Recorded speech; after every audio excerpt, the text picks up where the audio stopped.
It's Bob and Tom Tonight, starring Chick McGee, Christy Lee, Josh Arnold, Ace Cosby, Pat Godwin, Willie Griswold, and Tom Griswold.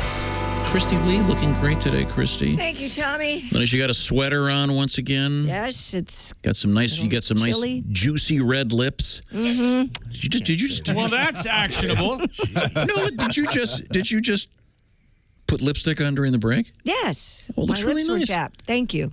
You got the It was like the she was getting ready in the morning in the bathroom. I went in to talk to her about something, and she's like, well, anyway, I just put the makeup on with the mirror. And then was she sitting or it's doing standing? this? I was standing. Blowing on something? I don't know. It's like a video game card. So sorry. Crazy. It's hard being a woman. Yes. A lot more work than I we have. almost looked at her. Okay, honey, see you tonight. All right. Now, let's see. We have we were discussing the Canadian teams in the NHL. Mm-hmm. So they're not going to cross the border. Should be out. So they'll have to figure something out eventually. How many Canadian teams are in the NHL? 72. And you're and saying how many that American teams? 28. Each division has a corporate sponsor now. Is that correct? Yes. Mm-hmm. So with a Canadian one, is it a Canadian company? Is it like? I haven't memorized them. But Okay. I don't know. Yeah, Josh, do your flashcards tonight. Come on, man. Oh, flashcards. So here's my question then. Do they play the American national anthem before the games in Canada? I don't think they if will. there are American players? No. The way No, I don't think I they think will. they'll just play the Canadian national anthem. Right. because when they play in Both Canadian teams. Okay, but now which team plays Electric Avenue? That's Toronto. That's us, the Serbian. Sorry. Everyone knows. I'm sorry. That's This the great joke song. we were doing. I'm sorry. Serbia. This is such a throwaway line. I'm so sorry, you guys. No. There's a payoff. First off, Eddie Grant was also part of a great band prior to Electric Avenue. No one knows the song. Next time, just yell out, number 6. No one cares. Number 6. Here we go. Seriously. You don't know what I'm talking about, do you? Of course I do what not you're know the talking band he was a part of. about. But I know the song. The and I know Equals? the story. There The we are. Equals? Come back, baby. The Equals. Yeah, you claim this was a huge hit. It was a huge hit. It was? He Yes. was in the band called Sweet and Low. Right. And then he went to the Equals. Don't forget about Stevie. Don't forget about Super Bowl. Stevie was a keyboard player for like 2 weeks. Remember this? Nope. Nope. Never heard it. Never heard it. Never heard it before until you played it a million times. Wait. Here comes Josh. Derivative. I love that guitar, like down, sort of remember that. Gosh. I like it. Baby, come back. When did this show become just your childhood? I do like it. No, my concern is What a that great idea. he really We does should think just call this Tom's he childhood. really does think what he thinks Yeah. is interesting. He thinks everything. Right. He And we've oh my all God, heard it. people are fascinated. I didn't bring this up. Hanging on your every word. Now, I told you. No, to be- your damn son did. Here's the payoff. Am I correct, Pat Godwin? I hope this may be a tough call. Do you have a guitar in there? I do, yeah, and a piano. Oh, okay. I know which one you want to do. You have a guitar and play the piano. I don't know if you remember this, but a couple years ago, you called me up. We were talking on the phone, and there was a huge bang sound. Oh, yeah. And while we were on the phone, Pat had hit a giant pothole and knocked out a tire. Yeah. And then you ended up at a urban strip club waiting to get your wheel Of course repaired. he did. That was the year of the pothole. With yeah. no money. And do you remember that you did a knockoff? I have it right here. Okay, good. Very good. Eddie Griffin. Driving home late from Detroit. Talking to Tom on the phone. Got lost in a strange part of town. It's no place to break down alone. Oh no, I hit a pothole on a neglected avenue. And then I bust a tire. I hit a pothole on a neglected avenue. Situation's dire. Yeah. Waiting for help at a strip club on a Motown amateur night. I met a girl named LaQuisha. Told me she'd treat me right. Good God, I hit a pothole on a neglected avenue. And now I'm doing strippers I hit a pothole on a neglected avenue. Her wig caught in my zipper. Oh, we're done now. Unbelievable.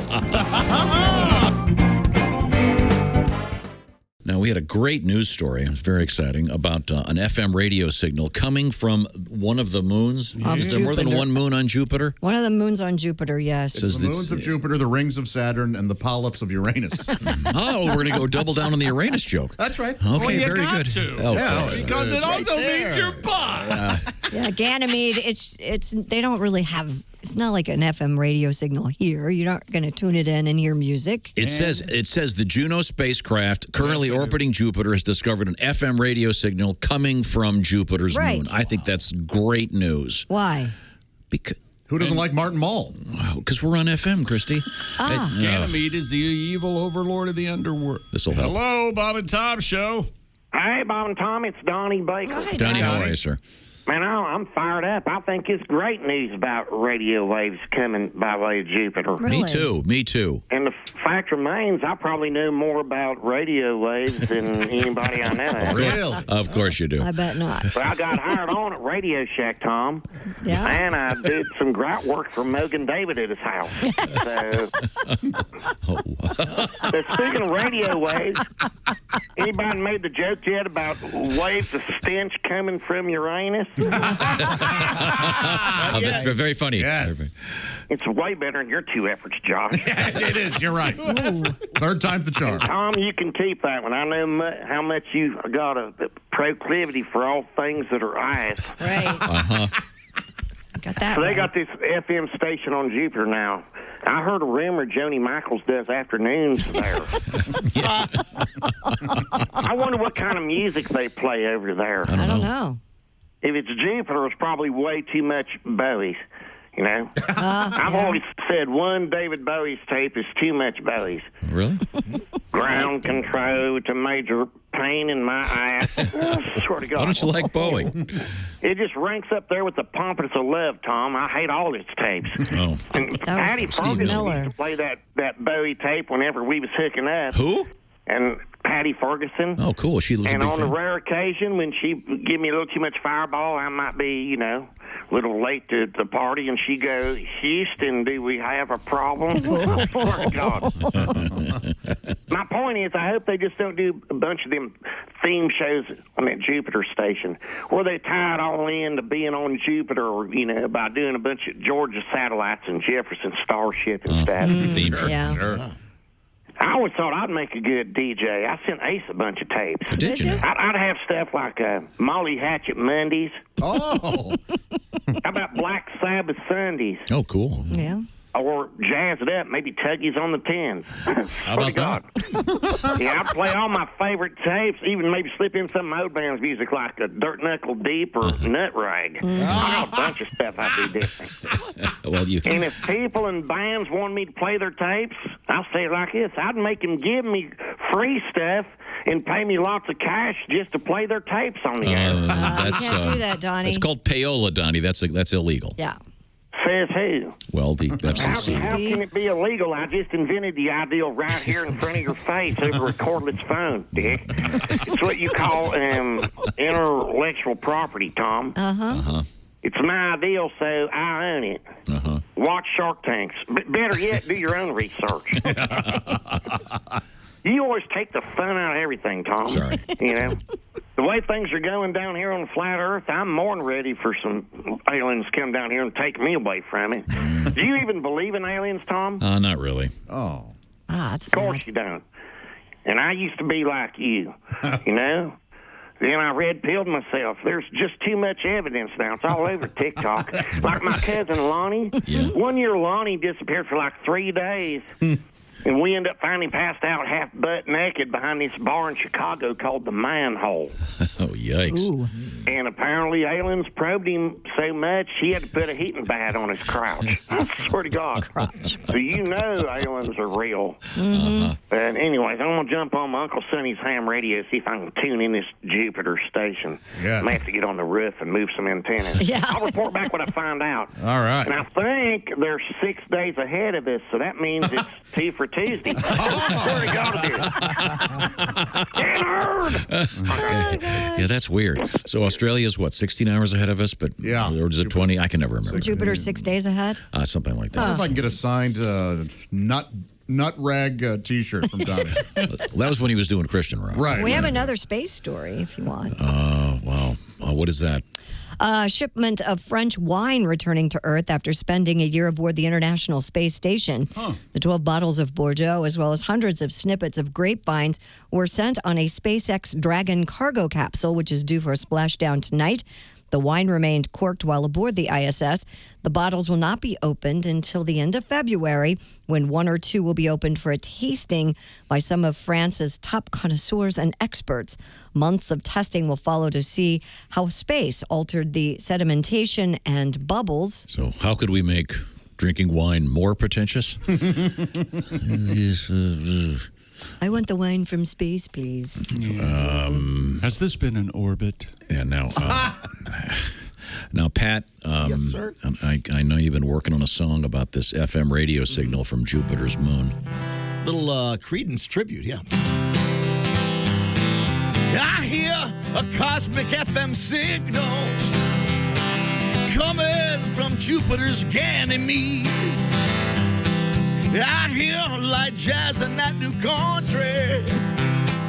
I hear Luke Bryan and Kenny G. Twine it on tonight. You don't need a satellite. Jupiter radio's out of sight. The Bob and Tom show's on every morning. Live from one of Jupiter's many moons. With Chick, Christy, Donnie, Ace, and Willie. Josh is off jacking in the men's room. I have to apologize. I did not write that. I didn't write that. Tom and I went back and forth. Sorry. My original verse. Can I do my original verse? Okay, all right. Okay. The Bob and Tom show's on every morning. Live from one of Jupiter's many moons. The show stars that handsome Pat Godwin. Josh is eating pizza in the ladies' room. Yeah, 28 on tonight. You don't need a satellite. Jupiter radio's out of sight. Yeah, I'm glad you rewrote that last one. Rewrite it. Yeah. That last one, yeah. Much less hurtful. Change that one line. What was happening in the world of sports now? It's time for the world record, Tommy. Stupid world record. And what is it about underwater stuff? Didn't we have the Russian lady? Yesterday was a on the great ice, one. Under remember? the ice. The ice? Yeah. Swimming under the ice world record. Just wearing a tank swimsuit, no special gear. It was Sub-zero conditions. Yeah. Danish freediving champion. That means she has cream cheese in her pockets. All right. Yeah. I love a woman with cream cheese. So she's Danish? Okay. Didn't even get She's it. Danish for that, Ash? Just loose cream cheese. Yeah. They've Guinness World Record for the longest distance swam. Swum. It is swum. Yeah, that's what I thought. Underwater with one breath using fins. Open water male. Okay, now, that's kind of not correct. It's a giant fin. It's one fin that both feet go like a in. mermaid? like a mermaid. Okay. And it's like a merman. And it's gigantic. Like a merman. Yeah, it is. But Christy, have you seen a picture of this guy? I have not. Is he hot? Looks like he swallowed a xylophone. He must you be. can see every muscle and All right. Where did this happen? Daneland. Daneland. That's of course the Disney World version of Denmark. The gentleman's name. Something's rotten in Daneland. Stig Severinsen. Gosh. Doesn't that sound like a saxophone player? It's absolutely. Stig Severinsen. His brother plays trumpet. Right, Pat. Doc. Oh, yeah, sure. Doc, sure. yeah.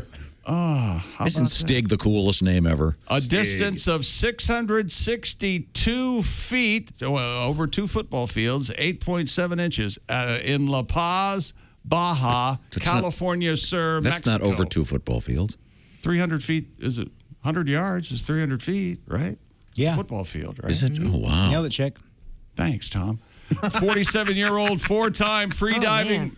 World champion Christy must surpassed the previous record by 82 feet. Huh. This is Stig Severinsen, whose grandfather was Doc Severinsen. Yep. Third Guinness World Record title. Nowhere near David Rush's numbers, but still a noble effort. It's pretty cool. Just swimming like a merman. Yeah, God, water that must be a very gorgeous. special line. You'd really have to train yourself to. Yeah. Does he have a hot body there, Christy? You enjoying yourself? Yeah, he does have a pretty hot body. Yeah. What are you feeling? You feeling some I'm kind not of going to way? be mean, but honestly, no, he's not my type. Oh, okay. You wouldn't like a little Stig in the mud? No. If you will. Mud. Stig in the mud. But Gang. he does look like a merman. In the mud. Well, that's as close as I could come. I guess that might have a meaning I wasn't really thinking about when I blurted it out. It's funny because he has to have two of the Guinness World Record people swimming on top of the water, watching him to confirm the record. Wow. Yeah. Well, like he'd be cheating if he had like a little submarine come by and grab a tow rope. Well, he's holding his breath for, Sure. When that chick, you're correct though. 2 football fields really puts it in perspective. Yikes! That is so far underwater. Yes. It's a long way, On kids. one breath. I wonder how fast he can go in that thing. Kind of got man. Wasn't he worried about drowning? No, well, he's already drowning. He's underwater. I would think that would be his chief concern. Would that be number one? Yeah. Well, the thing is, Chick, when you're Shark's a close second. yeah, well, when you're underwater, the thing is, you never want to breathe underwater. You can't breathe underwater, so drowning is a big issue. Yeah. That's a tough one. Yeah, that's true. Right. Have you seen that movie where the people grab onto that weight? The Big Blue. Yeah, and it takes them down Yes. deep. Yes. I think Jean Reno's in that. Yeah, Right. That's terrifying. What do It they is do that for? Is that To the get to oyster the- pearl divers thing? No, it's To set the record. to set the record. Deep divers. Because they can come right back up because they don't take a breath. God. Yeah, but that gives me claustrophobia Oh, my and God. everything else. My brother Joe dropped his phone in the Lake of the Ozarks, and he tied an anchor around his waist. And he said, I'm going to go down there What? and feel around for my phone and just lift me up after a little while. Oh, this is the beginning of a very sad movie where it cuts to the casket being And lowered. finally we went, Lift me hey, up after hey, a while. Joe, your phone's gone. Right. And he went, yeah, you're right. And he untied the anchor. He had the anchor tied? Yeah, he had it around his waist. Wow. Because in muddy water like that, you wouldn't even know which way was up. There's no No. way he would have. No, we weren't going to allow it. But we let him think we were going to allow it. Now, we were teasing about a certain active NFL player, very bright guy, and he's going to be a guest host coming up on Jeopardy. Green Bay Packers quarterback Aaron Rodgers has Really? revealed that he'll be a guest host on Jeopardy. All right. Rodgers, who looks bored on the football field, now look bored in the game show. And he will be. What did he ever do to you besides be doesn't a appreciate great the player? Game. He doesn't have fun. He just is too cool. He just wins, and wins. Yeah, Rodgers won Celebrity Jeopardy in 2015. He said his hosting stint will be in the off season. He doesn't have to get back to the game or anything. And the show is currently using a series of interim hosts. I think Ken Jennings hosted it a couple of nights ago, or maybe last. Oh, I watched him last night. Record holding. Did you see that Arch Leister is going to host You Bet Your Life? Oh, boy. Right, I think it's cool that he's hosting. Yes, okay, it's cool. You think it's cool? Is he should going to host be the it? only one that... Ben Roethlisberger? Why couldn't he do it? No. Because it's not, are you smarter than a fifth grader? Whoa, you don't have to be smart to host Jeopardy. I know he doesn't. They have the answers. He doesn't currently play, but Andrew Luck could very well. Sure. There you go. Definitely. There you go. Well, you did try out for Jeopardy, is that correct? Oh, boy, it was embarrassing. Really? Yeah. Oh. The hardest questions. I was gonna say, way harder yeah. than anything I've ever seen on the show itself. Right. Are you kidding me? That's No. not fair. Is this something you do online, or do you have to go in person? That I went in person, and I didn't pass the written test. You had to get 10 out of 10, and I only got like 6 out of 10. You have to And get they- 10 out of 10. Yeah, and they were hard. Oh, wait a minute. I feel like I should do something. Hello, Bob and Tom Show. Bob and Tom, it's Kenny Tarmac. Hey, Shooter, we just landed. I'm at ATL, just got in from ORD through MCL. I had to call you guys today. Yes. I mean, I know this COVID thing has everyone on DEFCON 2, right? Yeah. But you wouldn't believe the guy that sat across from me on my first flight. What happened? While I was on the phone with Tobic, Tom, just running numbers, this guy takes his mask off, okay? All right. Then he has another mask under that one. Right. Then he takes that mask off. You still with me? 2 masks, Right. 1 roach coach that somehow got upgraded. Next thing you know, he folds the mask up like he's rolling doobies and then jams it into his ears like he's trying to stop a brain bleed. What would prompt him to do that? I don't know. Maybe he was hearing you. I was running numbers, and I happened to look over. I told Tobic, I said, thank God he doesn't have a third mask. No telling where that bad boy was headed. Sure. I know. Hang tight. I forgot to update my voicemail greeting. We just changed all the SKU numbers on product today. Okay, go ahead. Only take a sec. Hi, you've reached the voicemail box of Kenneth Tarmac. Today is Wednesday, January 13th, and here's how you can get over the hump when it comes to renewals. Just wait for the tone and leave a brief message. But please repeat the message, and please include the 2020 SKU number along with the ITC code on the back of the peak invoice. Ignore the yellow ones as those are outdated. And we've updated all SKU numbers for all 2020 items for your convenience. I'm sorry I'm not at my desk to take your call, as I'm mobile today and going above and beyond to make sure you are completely satisfied. That's our promise here at SmearCorps. You can also email me. However, due to recent Wi-Fi issues at the Sky Club, your best bet is voicemail today only. Remember to wait for the tone. And please keep your message brief, as I have several clients that need my undivided attention. Thanks again for allowing me to serve you. Sincerely, Kenny Tarmac. Oh, and remember, everything I touch turns to sold. There you go.